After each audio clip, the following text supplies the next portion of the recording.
내게로 와서 melt my heart. 봄의 향기. Welcome sa episode 2 ng ating house serye. So, for today's video, ang ating pag-uusapan ay yung house plan na to. House plan na ng bahay. House plan. House plan o house design? Basta yon, house design siguro. Yung exterior, yung interior. Tapos, bago matapos yung video, yung complete walkthrough ng bahay. Yung para kayong pumasok talaga. Ganyan. Yung gumagalaw papunta ng kusina, kwarto, parang ganun. So, umpisa natin sa exterior. So, ito yung final exterior design ng bahay na ipapatayo namin sa Laguna. I-zoom in natin. So, yan yung sort of frontal view na may kita yung left side. Yan. So, yung theme kasi sa village ay Santorini, kaya ganyan yung kulay. May blue, tsaka white. So, makikita nyo yung door namin, blue. Diba? Yung contract talaga doon, dapat blue yung bubong, white yung exterior. Pero ito, mix na. Kasi yung bubong medyo hindi ganun ka-visible, no? Oo, pero blue din Pero yung blue bubong din yung namin. bubong. Yung kulay na to, parang sa ano lang to, daylight, kaya parang may pagka-sandy yung itsura. Pero white talaga yan. Yan. Ito naman yung front pa rin, pero kita din yung right side ng bahay, banda. Yung may sliding door. Sliding door. Tas ito, part to ng two car garage, 'di ba? Ito sa ano na to eh. Sa future Airbnb. So, yan siya. May blue roofing na blue parang metal ata to. Tapos may parang polycarbonate na roof. Yung dati, medyo contemplate kami kung dark or light. Si Mahal gusto niya light. Ako naman gusto ko dark. Yung Pero, pagka-blue. Yung pagka-blue. Pero okay naman tong ginawa nung aming Hindi naman super light. hindi rin super dark. So, pantay lang sa gusto namin. So, yung next naman, ito naman yung view ng bahay paggabi na. Ganda. Yan. May mga ilaw. So, may ilaw. Di ba sa Greece or sa ibang part ng dun sa mga bansang yon, parang ganyan yung mga bahay sa labas. Di ba nakaka-excite? May ano pa doon, no? May aso. May aso, may shadow. So, yan, may ilaw lang dyan, ilaw sa may balcony. Maliit lang yung balcony namin. Parang viewing deck lang. Maglalagay lang kami dyan ng maliit na stool, siguro. Ganun. Para Tapos magkakape-kape. konting pangkapi-kapi lang. Habang ini-enjoy ang mountain view. Yan. May ilaw din dito para pag sa gabi nag-walking yung mga babies. Tapos yung purpose nitong ito yung kanan na part ng bahay, kaya may bubong kasi pag maulan, makakapag-walking pa rin sila dito tsaka sa likod. Tsaka yung parking. Yung parking din covered. Yan. So, itong side na to, right ba yan? Pag nakaharap ka sa bahay, sa left yan. Okay. Pag nakaharap ka sa bahay, ito yung left side niya. Basta- Pag nasa likod, kanan. Part yan kung saan sila mag-walking. Hindi yan ganun kalaki. Maliit lang. Sakto lang. May part lang na concrete, may part na earth para may lalakad-lakaran sila. Ihi, ganun. Tapos yung door na yan, pag pinasok nyo yan, pets room yan. Para may access sila palabas pag mag-walking, hindi yung dadaan pa sa sala, ganun, or sa kitchen. Yan. Ito, bintana din ng kwarto nila to. Tapos may ilaw tayo dito, may ilaw tayo dito para pag gabi, pwede sila maglakad dyan. May pinto din dito just in case siguro lalabas kami kasama sila. Ayun, pwede mag-walking sa lake, punta ng lake, ganun. Ayan. So, pagkatapos nun sa may left side ng bahay, pag nakaharap, dito tayo sa may dirty kitchen and laundry area. Ito yung sa pinakalikod. So, yan yung view niya. Yan, dito yung kanina eh. Yan. Tapos ito naman yung back door. Meron pa ring pinto sa gilid para papuntang parking to. Hindi sila labas-pasok kung saan. Yan. Yung banda dun sa dulo, washer and dryer na nakalaang space. Dalawa nga eh, pero balak namin isa lang, washer and dryer na isa lang. Tapos may cabinet ata tong katabi. So mapapansin nyo may ganito kasi nung unang design nito hindi naka-elevate. Naisip namin kung dadaan dito yung mga babies baka ihi-ihian. So sabi namin pwede bang itaas? So yan sinunod naman. So nakakatuwa. So medyo naka-elevate yan para hindi maabot ng ihi. Tapos yan, meron din ditong option for storage, sink, tapos pwede ring outdoor kitchen, ganun. Cabinets. Ayan, mas kita yung cabinet Ayan, sa kabilang oo. side. Parang view to ng likod plus left side. Ayan. Ganda. Na-excite na. Ayan. So, ito na yung front door. Pagpasok mo. Ganun. Pasok ka pa ganyan. Pero yung view natin ngayon, nandito Nakaharap tayo sa kitchen. tayo. Oo, nasa kitchen. Anyway, basta pagpasok mong ganun, ayan, ito yung makikita. Pero, yun nga, nasa kitchen ka na ngayon eh. So, may island or tawag dito? Island bar, ganun. Oo, parang ganun. Yan. Tapos, dining table, good for 4. Pero itong island, may dalawang stool dyan. May stool yan dito. Nasa kabila mamaya may kita natin. Bookshelves dito at kung ano-ano pang Tapos pwedeng painting or something. Ito yung sliding door. May access papuntang Parking. garahe. Sofa, TV. Yung TV namin dito sa Bulacan, dadalhin namin siya. Siya na yan. Oo, Pinasukat na namin yan. So kasya nga siya dun. Ito yung halos view pagkapasok mo kasi dito yung TV. So pagpasok mo ng pinto sa front ay yan, may sofa. Ito yung sa bookshelves and iba pang gamit. Yan. Ito yung dining table.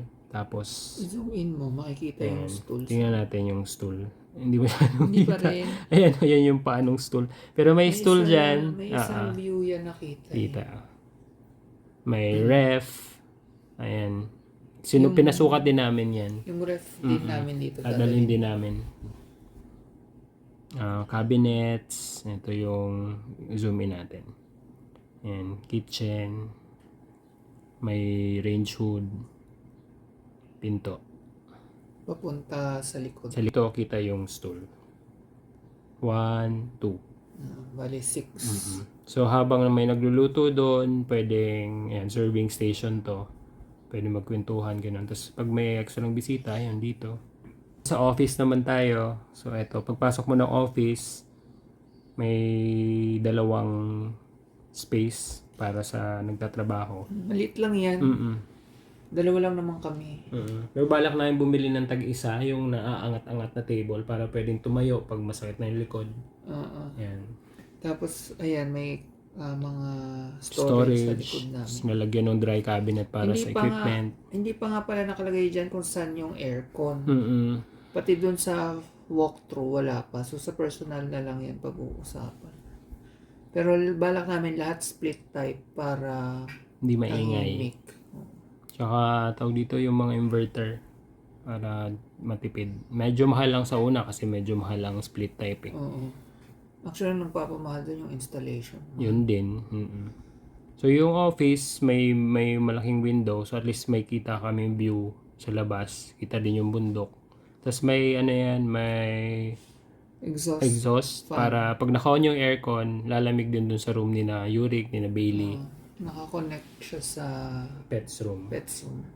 So ayan, after nasa unahan part sa left side ng bahay yung office, after ng office, pets room. So ito yung kaninang exhaust papunta sa kanila. Yan. Dun sa walkthrough matutuwa kayo, may baboy. Mamaya may kita nyo. Tapos may exhaust pa rin isa kasi siguro pag hindi nakagamit yung office, nakakasingaw din yung kwarto nila. Oo, yung amoy nila. Yung amoy din, oo. Tapos may din, for natural ventilation, may bintana. So, may 4 dito para sa maliliit. Tapos pwede pa maglagay ng mga carriers nila sa taas. May cabinet din dito, mga mga gamit, mga kainan, diaper, ganun. Si Bailey nandito, si Yurik nandito. Si na Panther naman, Winnie, tsaka si Baby Girl, free range. So, yun. Pwede sila dito. Yan. Mga naman yung mga yun, behave. Mas malaki yan kaysa sa office.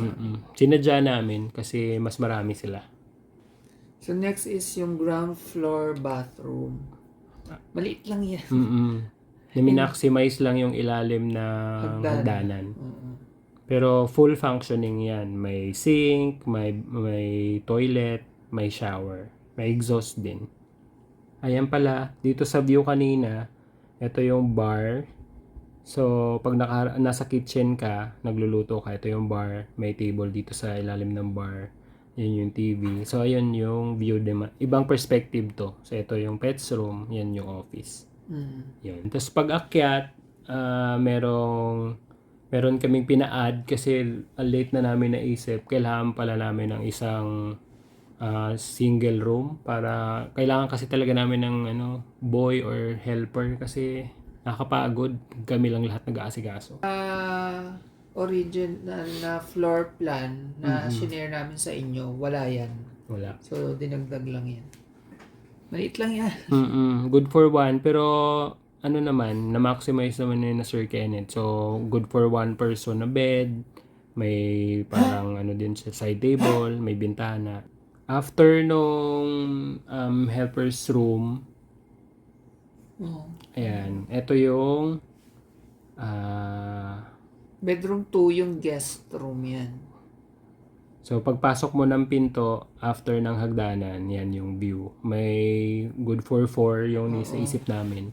So, medyo maraming pwedeng matulog.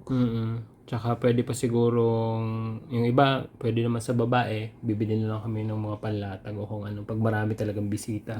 Pwede sa sala. Oo. Ito yung pinto, palabas to ng balcony. Yan. So, dito naman tayo sa master's bedroom. So, after hagdanan, pasok ng pinto. Pagkapasok ng pinto, may TV. Mas maliit kaysa sa TV namin ngayon dito sa kwarto. May storage din dito, patungan ng mga gamit. Ito na yung main closet namin.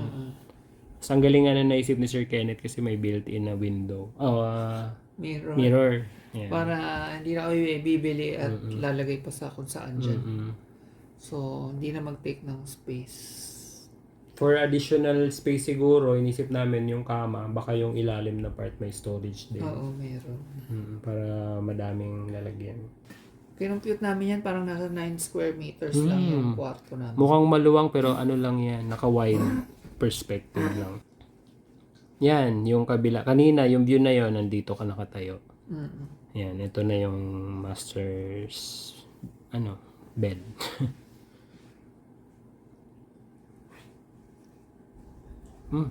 Ayan yung isa sa bedroom 1, may closet. Ayan, makikita niyo.